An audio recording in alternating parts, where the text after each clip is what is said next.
So I have previously looked at the 1967 version of Casino Royale with my buddy Luke as part of our series on YouTube We Need to Talk About ... And it was during the editing process of this episode where I thought that I should really go back over the 2006 original and James Bond films in general.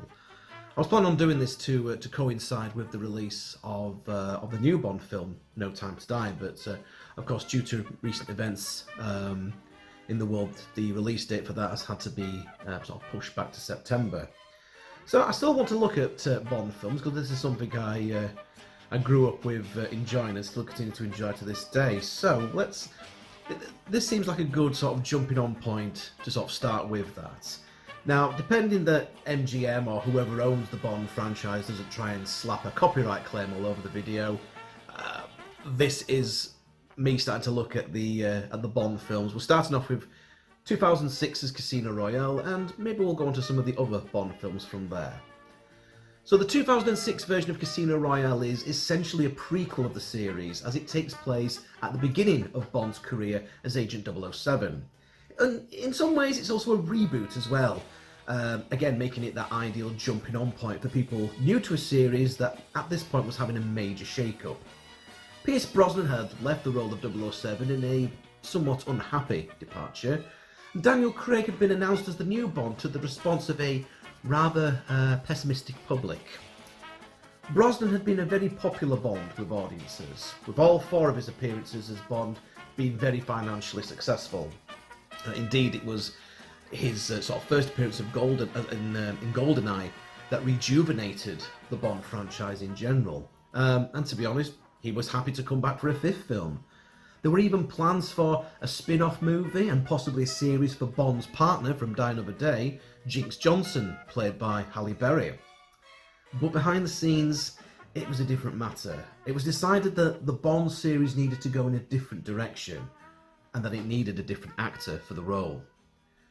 Pierce's last outing as James Bond instead ended up being for the video game Everything or Nothing, which he lent his appearance and his voice acting to.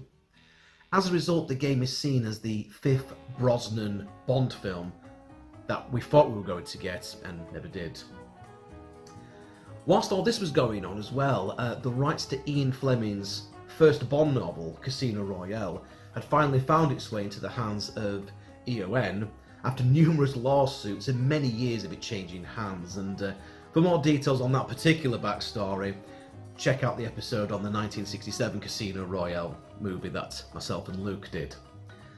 Now, with the film rights for the original James Bond story back in their possession, the decision was made to go back to the start and present Bond from the very beginning.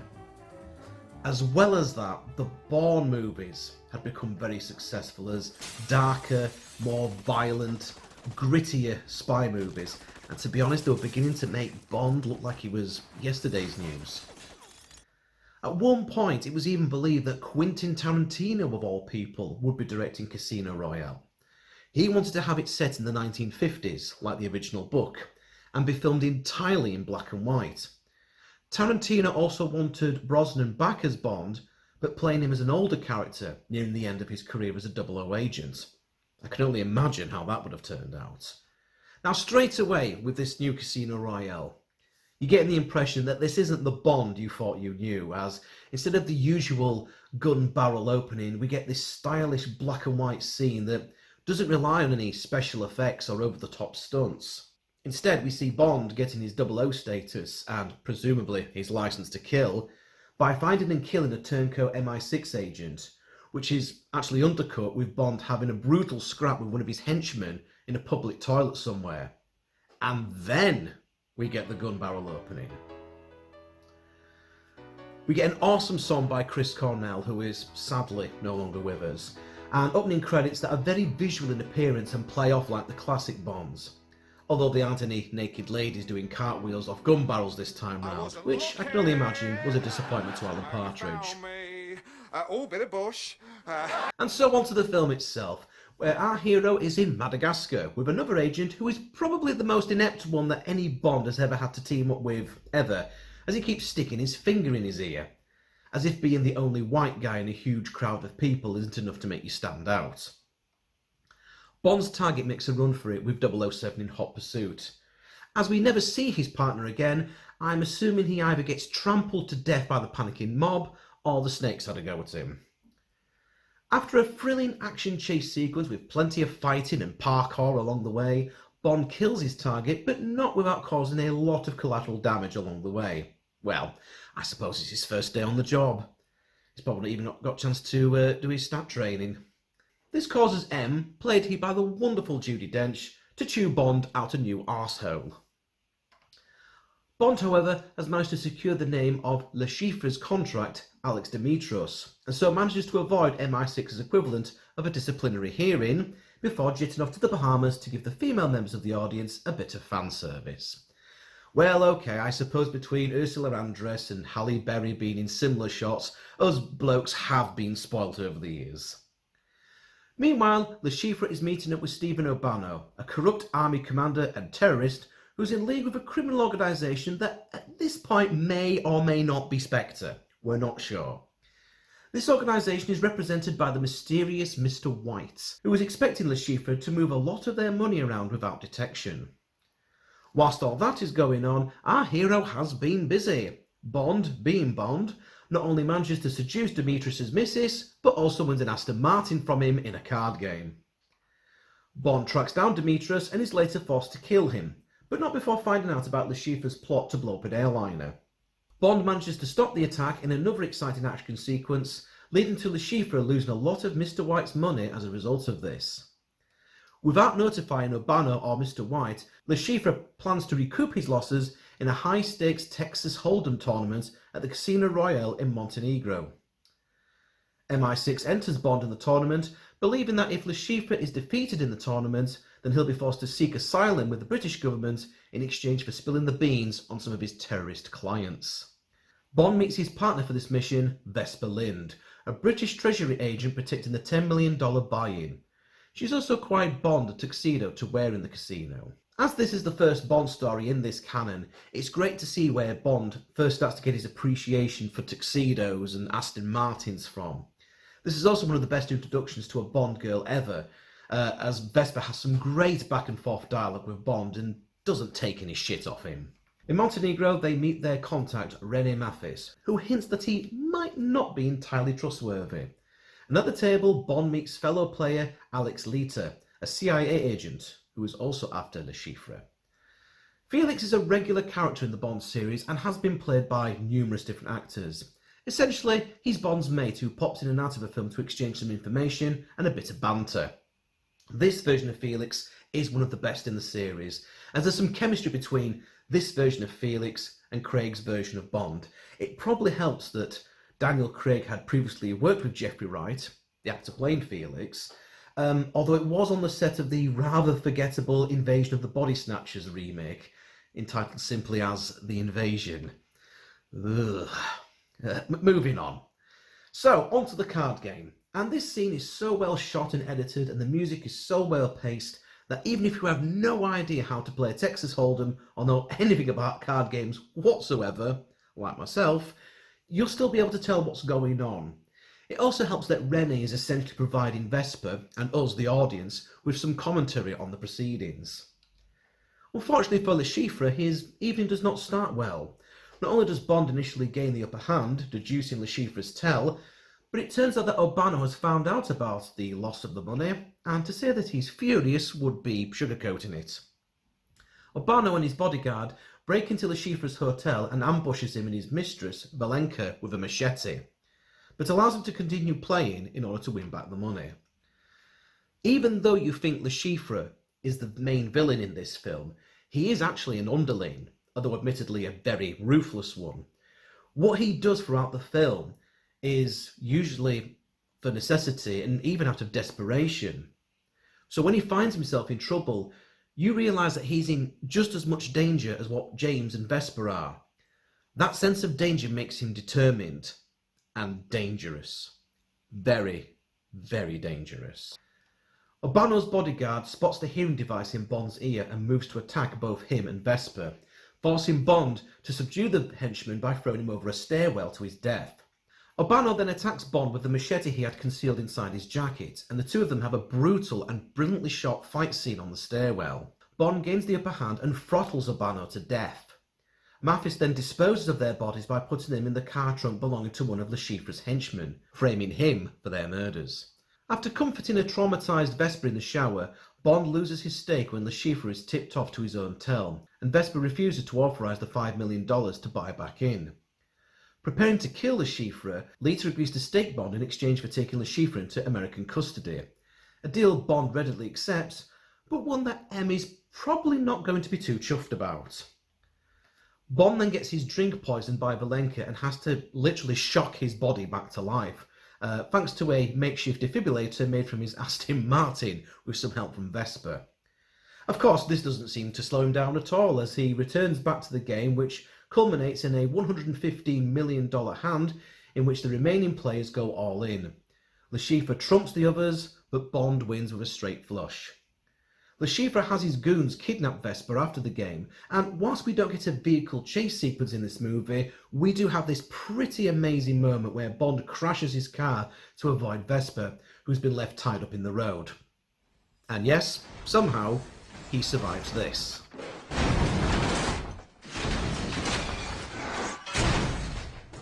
Le Chiffre brings the captive Bond and Vesper to an abandoned ship and tortures Bond to reveal the account number and password to the winnings. And how does he torture Bond? Why, by severely knocking around his knackers with some knotted rope. Yikes.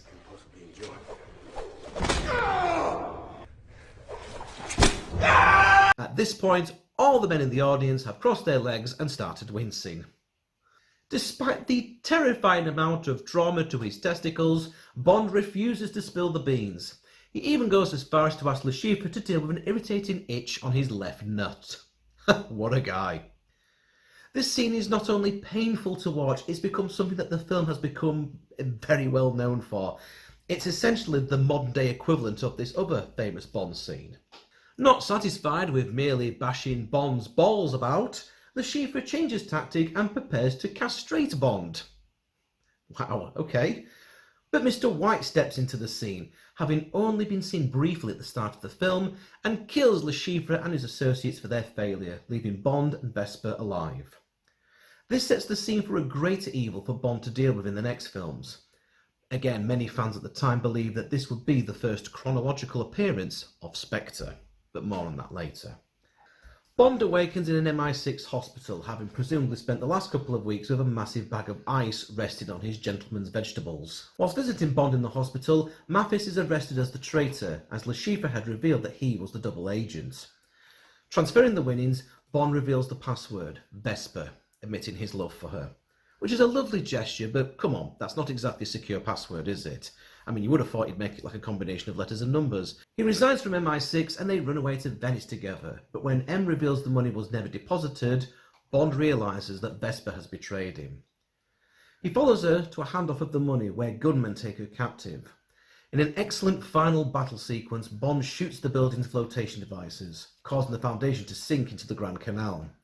He kills the gunman, but Vesper, imprisoned in an elevator, apologises and locks herself inside as the lift plunges into the rising water.